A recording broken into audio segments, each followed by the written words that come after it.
Bafowethu ake ngibingelele bese nginamukela kulolu hlelo. Mawukuthi uyaqala ungena kule channel ngiyacela upress ku-subscribe button ukuze mangifaka enye ivideo ungeke uze uphuthelwe.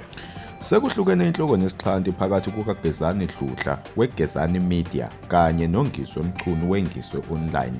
Laba sebebonakala isikhathi eside bendawonye futhi besebenzisana kahle, kanti ukuhlukana kwabo bekungakaziwa imbangela. UMfokaDludla noMacingwane banesikhathi eside bendawonye, ngisho uNgizwe ngaphakathi ejele. UMfokaDludla uyena obemkhathalela kakhulu, kanti namavidiyo amaningi oNgizwe bebonakala kuwona abeshuthwa uyena uMfokaDludla. UDludla ubeseposta ey'nkundleni zokuxhumana okuyi-Facebook, lapho ebazisa khona abalandeli bakhe ukuthi njengeGezani Media abasenabo ubudlelwane kanye neNgizwe Online. Wabesecacisa futhi ukuthi sebesebenza isikhathi eside futhi uma engaphinda athola ithuba lokuthi besebenzisane ndawonye engalumukela ngezandla ezimhlophe.